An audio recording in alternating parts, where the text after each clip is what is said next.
فقد قال امام العلی علیہ الصلاۃ والسلام لیس منا من لم یحاسب نفسہ کل یوم. صلوات پڑھیں محمد و آل محمد. چونکہ یہ موضوع ایسا ہے کہ جو وقت کی وسعت طلب کرتا ہے، لیکن وقت میں تنگی ہے اور آپ کی سماعت استماع سے ہٹ کے سماعت تک رہ گئی ہے، تو میں اپنے الفاظ کو مختصر کروں گا اور اپنی معانی کو بھی مختصر کروں گا. نقل روایت سے گریز کرتے ہوئے محض ترجمہ پیش کر کے آپ کی زحمت تمام کر دوں گا. چند الفاظ بطور تمہید ملاحظہ فرما لیجئے کہ جب بھی آپ حضرات کسی روایت کے بارے میں سنتے ہیں یا کسی حدیث کے بارے میں سنتے ہیں تو اس کا ایک اثر ہوتا ہے. اگر ہمیں معلوم ہو جائے کہ کسی امام نے اس فعل کے سلسلے میں یہ ارشاد فرمایا ہے تو ایک مرتبہ ہمارا ضمیر اس طرف مرغوب ہوتا ہے اور اس سے استفادہ کرتا ہے. اور اگر کسی نہیں کے سلسلے میں امام نے فرمایا ہے، اگر ایک حدیث ایک امام سے وارد ہو جائے کسی عمل کے نہیں کے سلسلے میں، تو ہم متنفر ہو جاتے ہیں اس عمل سے اور کوشش کرتے ہیں کہ اس سے دور رہیں. محاسبہ نفس کے سلسلے میں اماموں نے جو تاکید فرمائی ہے اور جو الفاظ ادا کیے ہیں، اس محاسبہ نفس کی اہمیت کے لیے بس آپ اتنا تصور کیجئے کہ جب میں محاسبہ نفس کی احادیث کے سلسلے میں مطالعہ کر رہا تھا تو کم سے کم 5 معصومین علیہم السلام سے صلوات پڑھیں محمد و آل محمد سے روایات ملیں.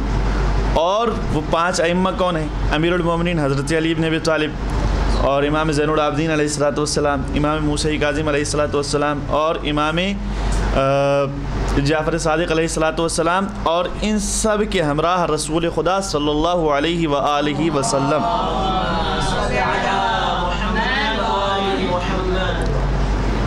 سیم بلا رد و بدل، الفاظ کی بلا رد و بدل کے ساتھ ایک ایک حرف ایسا ہی وارد ہوا ہے، اور وہ کیا ہے؟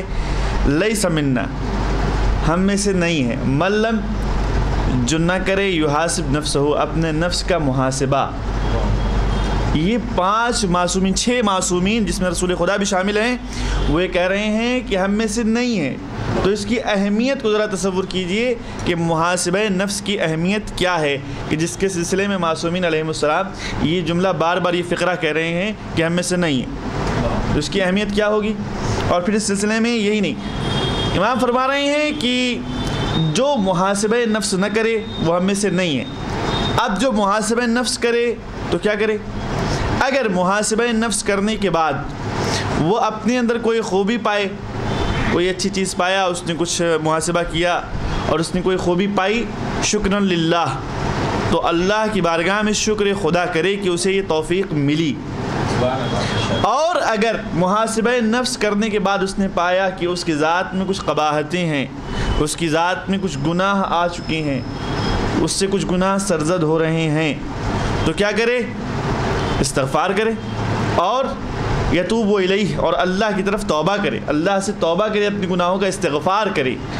یہ اس کی اہمیت کیوں اتنی ہے؟ محاسبہ نفس کی اہمیت اس لیے ہے، ہمیں ان چیزوں کے بارے میں خبر ہوتی ہے جن چیزوں کا ہم حساب رکھتے ہیں.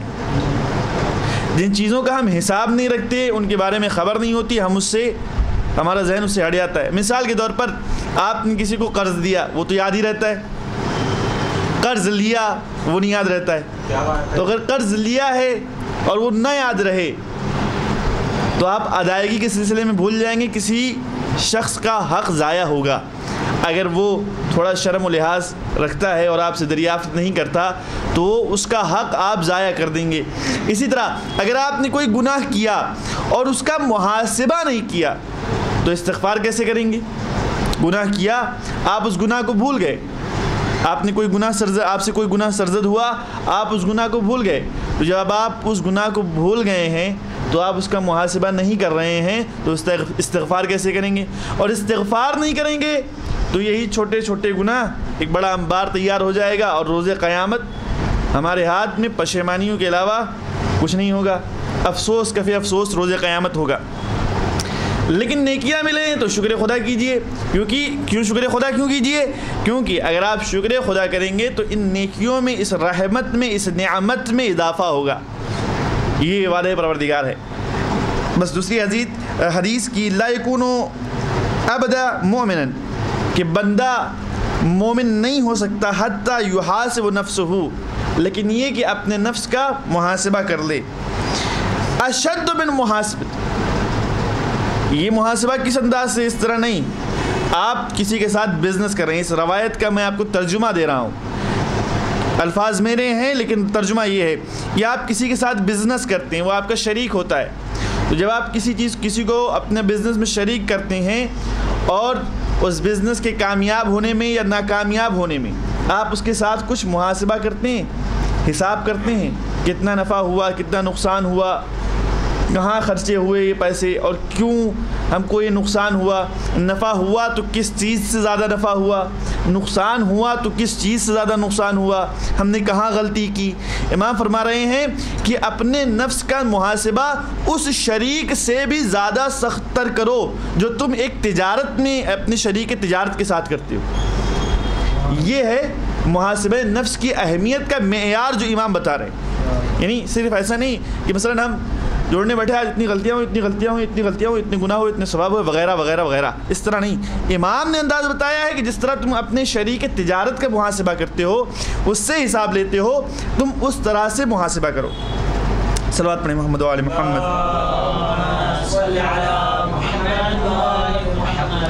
دوسری حدیث کی اذا اویت، جب آپ بستر پہ، اذا اویت الی فراشک، جب آپ اپنے بستر پہ آئیں تو محاسبہ اس طرح سے کریں کہ تم نے آج کے دن اپنے پیٹ میں کیا کیا رکھا، کیا کیا کھایا، اور پھر فرماتے ہیں کہ صرف یہی نہیں، اور یہ بھی یاد کریں کہ ما کسبت فی یومک، اور آج کے دن تم نے کیا کیا حاصل کیا، کیا کسب کیا۔ کیوں؟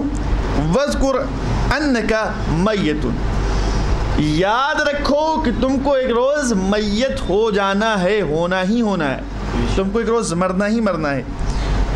وَأَنَّ لَكَ مَعَادًا، اور تمہارے لیے کیا ہے؟ معاد ہے، آخرت ہے، محشر ہے، وہاں حساب دینا ہے۔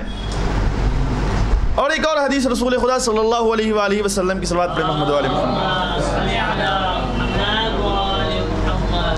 رسول فرماتے ہیں کہ حاسبوا انفسکم، اپنے نفس کا محاسبہ کرو، قبل ان تحاسبوا،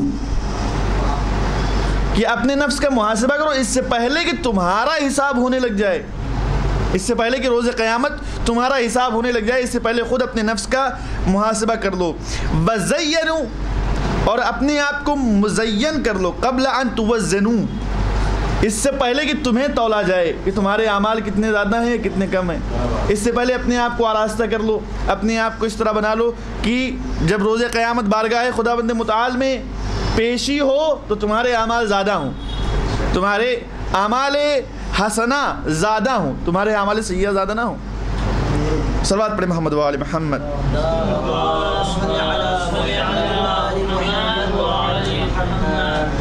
فرما رہے ہیں کہ انداز محاسبہ کیا ہونا چاہیے۔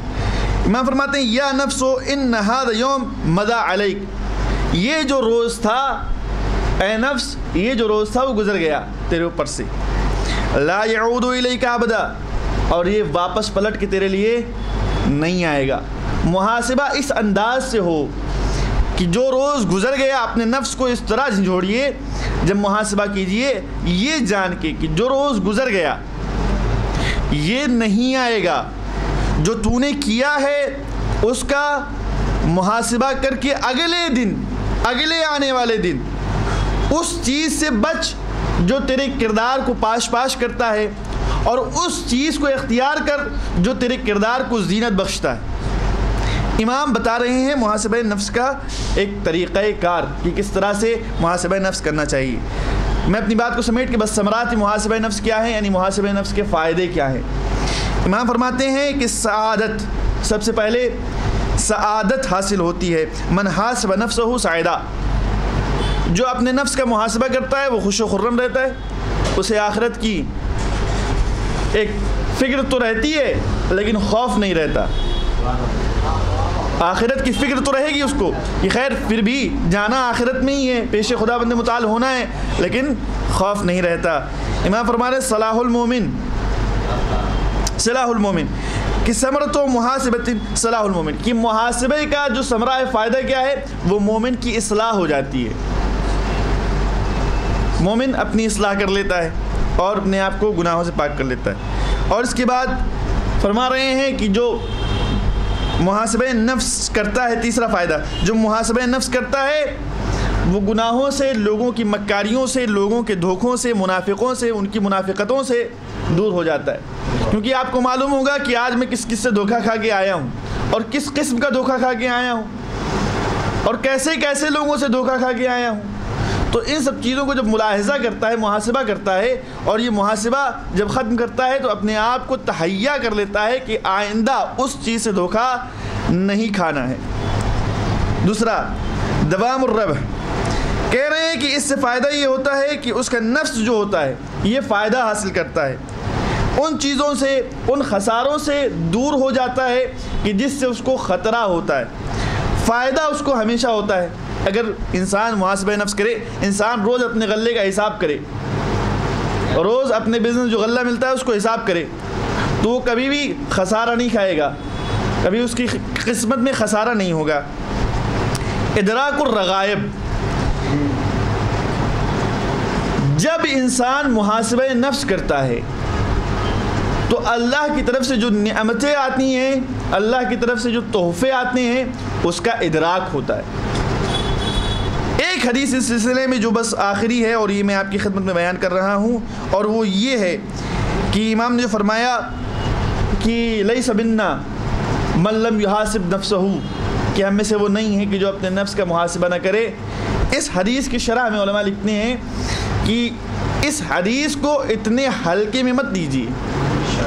اس حدیث کا مقصد اور اس حدیث کا غایت یہ ہے کہ جو محاسبہ نفس نہیں کرتا، حقیقی طور پر وہ ہماری ولایت کو اخذ نہیں کرتا.